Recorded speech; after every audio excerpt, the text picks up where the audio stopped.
त ए बेरा हम लेके आइल बानी झाल मुरही के एतना बढ़िया चाट नु कि एकदम रउरा सभे के एतना निमन लागी कि एकदम बारिश के मजा लेब एकदम झाल मुरही संगे बैठ के खाइम जा सभे त एतना निक लागी कि का बताई।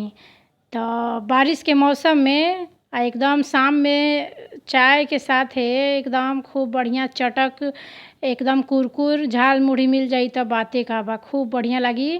त बनावल बहुते आसान बाटे, एक बार बना के धऽ लीही सभे। चली शुरू करी जा। त स्वागत बा रउरा सभे के नैनी जोर के रसोई में। त सबसे पहिले का करब कि हैजा हम ले ले बानी मुरही।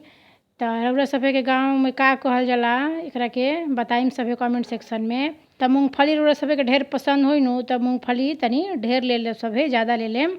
आ हई देखी कढ़ाई में नु तेल डाल के आ बस मूंगफली के हमनी के फ्राई कर लेम जा। आ एकरा बाद नु का करम जा त वीडियो में बनल रही सभे, धीरे धीरे पता लागी कि कैसे कैसे बनताटे।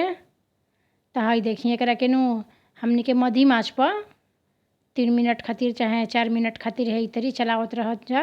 आ खूब बढ़िया से एकदम ई फूटे लगी आ एकदम भुजा जाई, मतलब त एकरा के निकाल लेम जा। ई तरी देखी त एकदम गरम गरम कुरकुर नाश्ता ई वाला ज़रूर खाई सभे। अब एक हाली बना के धऽ देम जानू एकदम माने बंद डिब्बा में जौना में हवा ना पास होई त नम ना होई, एकदम कुरकुरे रही। उ एक हाली बना के धऽ लेम सभे आ एकदम रोज सांझी खानी हतना फाँकी आ चाह पीही एतना ना निमन लागे कि माने हम का बताई।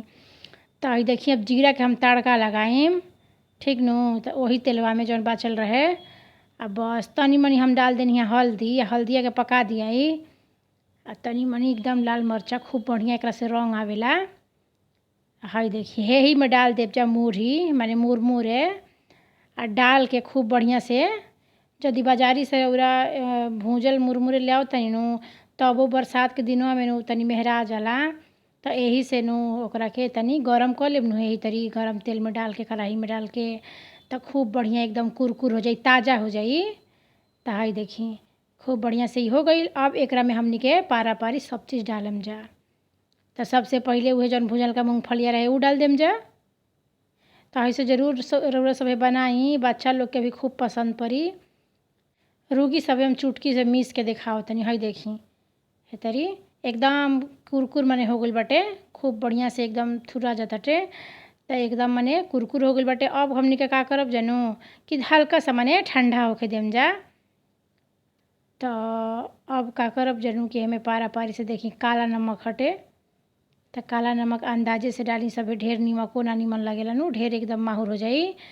आ बस नीमक डाल के ओकरा बाद में मूंगफली डाल के हई देखी आ एकरा में नु माने जौन चीज़ रउरा सभे के पसंद बा, बहुत लोग माने में मिक्सचरो डाल देवेला, पैकेट वाला मिक्सचर तनी मनी अउरी बढ़िया जैसे अथी लागेला, कई सारा टेस्ट आवेला, स्वाद आवेला। त हई देखी एमे हरियर मिरचाई डाल देब। आ रउरा सभे के अगर तुरंते खाए के बाटे नु माने एकरा के बंद नइखे करे के, पैक करके धरे के नइखे ढेर दिन खातिर, त एकरा के का करब जानू कि पियाजो काट के रउरा सभे पातर पातर पियाज काट के डाल सकतानी। हई देखी जैसे हम डालतानी। आ जतना अगर रखे के बाटे नु डिब्बा में बंद करके त ओकरा में पियाज ना डालम सभे, ना त तुरंते उ महक उठी खराब हो जाई। त जतना खाए के रही एक टाइम चाहे 2 टाइम जतना माने जतना लोग बाटे रउरा घर में त उतने में पियाज मिलाई सभे, ठीक नु। खूब बढ़िया चटपटा एकदम झाल मुरही बन के तैयार हो गइल बाटे। खूब बढ़िया से एकरा के उलट पुलट कर लीही, मिला लीही, हे तरी चला लीही। आ एकदम ई झाल मुरही के आगे सब बर्गर, पिज्जा, पकौड़ी सकौड़ी सब फेल बा। एकदम 2 मिनट के काम बाटे। 2 मिनट के अंदर एकदम खूब चटक, खूब स्वादिष्ट, खूब टेस्टी चटपटा झाल मुरही बन के तैयार बा। त रउरा सभे बनाई, चाय के साथे खाई, चाहे ऐसहू खाई, जब मन करी तब खाई आ खूब बढ़िया से अपन खाई। ध्यान रखी सभे। त ई रेसिपी ये वीडियो पसंद आइल होई रउरा सभे के त लाइक करेम। आ नैनी जोर के रसोई के सब्सक्राइब नइखे कइले त सब्सक्राइब ज़रूर करी सभे आ बगल में घंटी ज़रूर दबाई। त चली रउरा सभे से फेन मिलब हम दोसर वीडियो में। त ख्याल रखी रउरा सभे। वीडियो देखे खातिर धन्यवाद।